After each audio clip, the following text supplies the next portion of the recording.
Capítulo 23. Conformidade com o mundo. Foi-me mostrada a conformidade de alguns professos observadores do sábado para com o mundo. Vi que era uma desgraça a sua profissão, uma desgraça a causa de Deus. Desmentem sua profissão. Julgam que não são como o mundo, mas dele tanto se aproximam no vestuário, na conversação ou nos atos, que não há diferença. Vi-os adornando seu pobre corpo mortal, que há de ser tocado em qualquer momento pelo dedo de Deus e prostrado sobre o leito de dor. Então, ao aproximar-se seu último momento, mortal angústia lhes oprime o corpo, e a grande pergunta será: estou preparado para morrer, comparecer diante de Deus no juízo e subsistir na grande revista? Perguntem-lhes, então, como se sentem quanto ao adorno do corpo e se têm alguma ideia do que é estar preparado para comparecer perante Deus.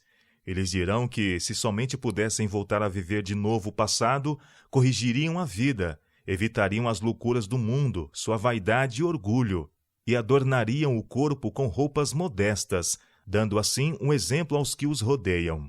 Viveriam para a glória de Deus. Por que é tão difícil viver uma vida abnegada, humilde? Porque os professos cristãos não estão mortos para o mundo. É fácil viver depois de estarmos mortos. Mas há muitos que desejam os alhos porros e as cebolas do Egito. Inclinam-se a vestir e proceder o máximo possível semelhante ao mundo, e todavia querem ir para o céu. Esses sobem por outro caminho. Não entram pela porta estreita e pelo apertado caminho. Foi-me mostrado o grupo presente à assembleia. Disse o anjo: alguns servirão de alimentos para os vermes, alguns estarão sujeitos às 7 últimas pragas, outros estarão vivos e permanecerão sobre a terra para serem trasladados na vinda de Jesus. Que solenes palavras essas ditas pelo anjo!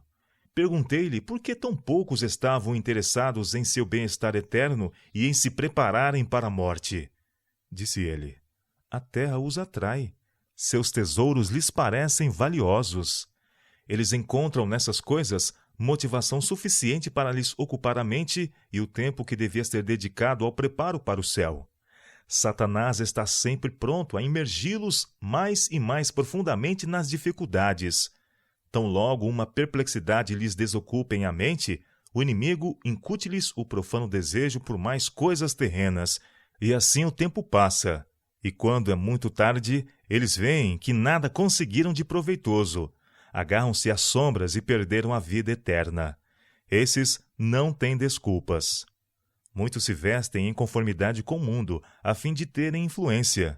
Cometem, porém, nisto um erro lamentável e fatal. Se quiserem exercer verdadeira e salvadora influência, vivam segundo sua profissão de fé, mostrem essa fé pelas obras de justiça e tornem grandes a distinção entre os cristãos e o mundo. Vi que as palavras, o vestuário e as ações devem falar em favor de Deus. Então difundir-se-á por todos uma santa influência, e todos conhecerão, vendo-os, que estiveram com Jesus. Os incrédulos verão que a verdade que professamos tem uma santa influência e que a fé na vinda de Cristo afeta o caráter do homem ou da mulher. Se alguém deseja que sua influência fale em favor da verdade, viva segundo esta, imitando assim o humilde exemplo. Vi que Deus aborrece o orgulho e que todos os soberbos e todos os que cometem impiedade serão como palha, e o dia que está para vir os abrasará. Malaquias capítulo 4, verso 1. Vi que a terceira mensagem angélica deve ainda atuar como fermento no coração de muitos que professam nela crer, expurgando-os do orgulho, do egoísmo, da cobiça e amor do mundo.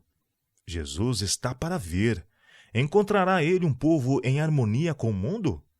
E reconhecê-los-á ele como seu povo, que purificou para si? Não. Ninguém senão os puros e santos a ele de reconhecer como seus. Os que foram purificados e branqueados por meio do sofrimento e se mantiveram separados, imaculados do mundo, receberá como seus.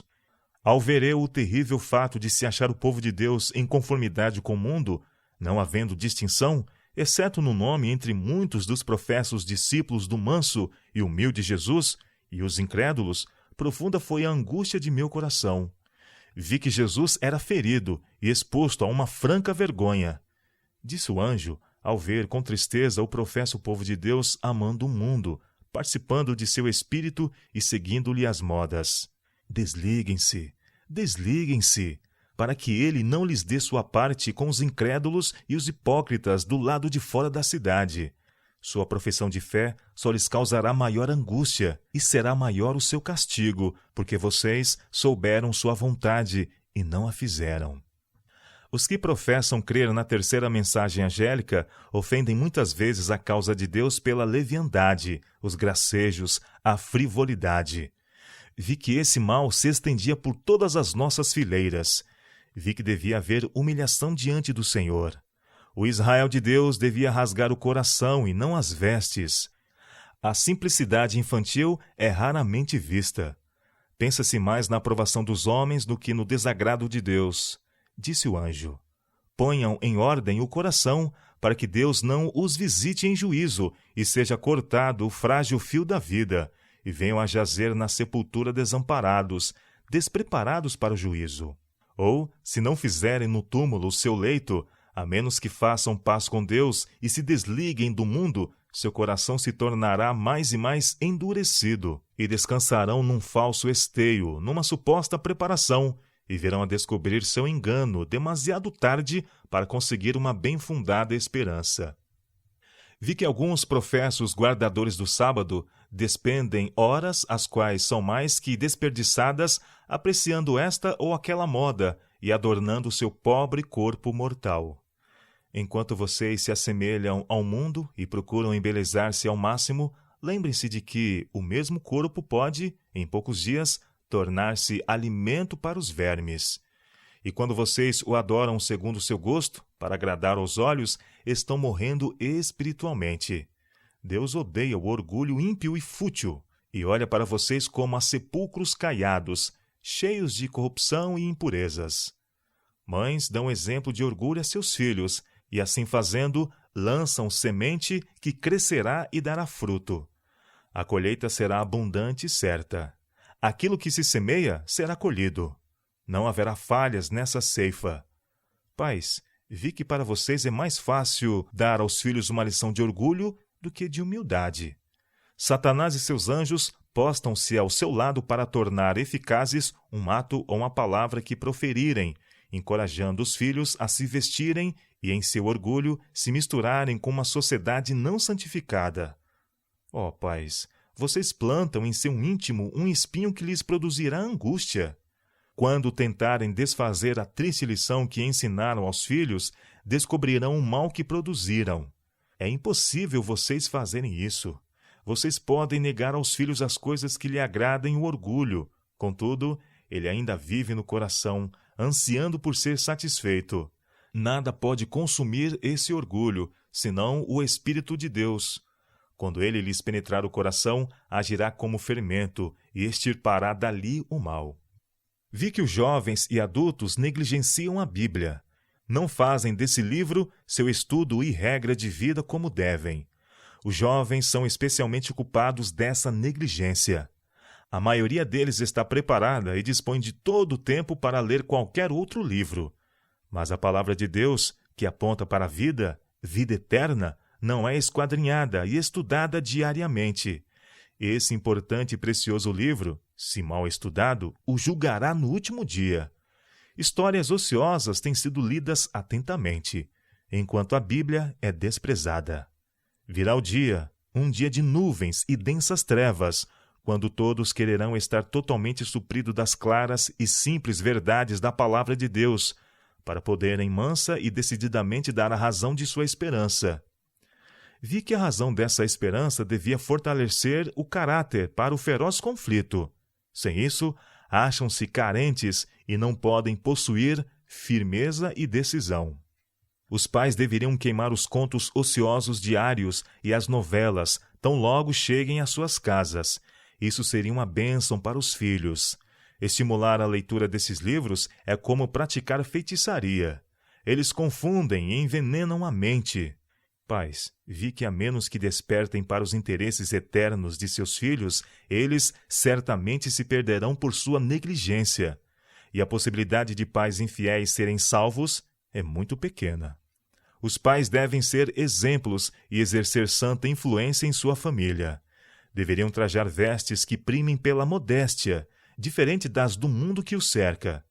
Ao mesmo tempo em que valorizam os interesses eternos dos filhos, deveriam censurar-lhes o orgulho, reprovando fielmente ao invés de encorajá-lo, quer por atos, quer por palavras. Oh, que orgulho me foi mostrado existir no professo povo de Deus! Esse foi crescendo a cada ano, até que agora é impossível distinguir os professos adventistas guardadores do sábado do mundo ao seu redor. Vi que esse orgulho precisa ser extirpado de nossas famílias. Muito dinheiro tem sido gasto em fitas, rendas para toucas, golas e outros artigos desnecessários para adornar o corpo, enquanto Jesus, o Rei da Glória, que deu sua vida para nos redimir, usou uma coroa de espinhos. Essa foi a maneira com que adornaram a sagrada fronte de nosso Mestre. Ele foi um homem de dores e que sabe o que é padecer. Mas ele foi ferido pelas nossas transgressões e moído pelas nossas iniquidades. O castigo que nos traz a paz estava sobre ele, e pelas suas pisaduras fomos sarados. Isaías capítulo 53, versos 3 e 5. Mas aqueles que professam ter sido lavados no sangue de Jesus, por ele derramado, vestem-se com ostentação e enfeitam seu próprio corpo mortal e ainda ousam dizer que são seguidores do santo, abnegado e humilde modelo. Oh, que todos pudessem ver como Deus observa essa questão e a revelou a mim. Ao contemplá-la, foi-me muito difícil de suportar e de resistir à angústia de coração que experimentei. Disse o anjo: o povo de Deus é peculiar. Ele o está purificando para si mesmo. Vi que a aparência exterior é indicativa do coração. Quando o exterior é enfeitado com laços, golas e artigos supérfluos, isso mostra claramente que o amor por todas essas coisas está no coração. A menos que tais pessoas sejam purificadas de sua corrupção, nunca verão a Deus, pois somente os limpos de coração verão a Deus. Mateus capítulo 5, verso 8. Vi que o machado precisa ser posto à raiz da árvore. Esse tipo de orgulho não deveria ser tolerado na igreja. São essas coisas que separam Deus de seu povo e interceptam-lhes o acesso à arca.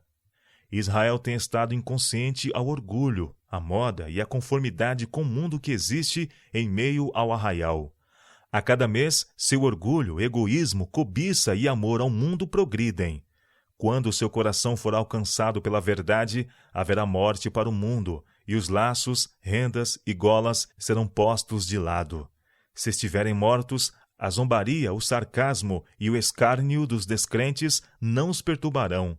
Sentirão ansioso desejo, como seu mestre, de se manterem separados do mundo. Não imitarão seu orgulho, moda ou costumes.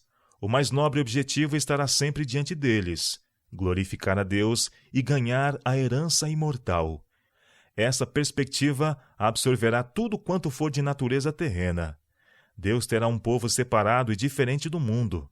Se alguém sentir o desejo de imitar as modas do mundo e não subjugá-lo de imediato, Deus prontamente deixará de reconhecê-lo como filho. Esse é filho do mundo e das trevas. Ele anseia pelas cebolas e alhos porros do Egito. Isto é, deseja ser o máximo possível semelhante ao mundo. Agindo assim, aqueles que professam estar revestidos de Cristo, na verdade, esquivam-se dele e mostram que são alheios à graça e estranhos ao manso e humilde Jesus. Se houvessem se familiarizado com ele, andariam dignamente ao seu lado.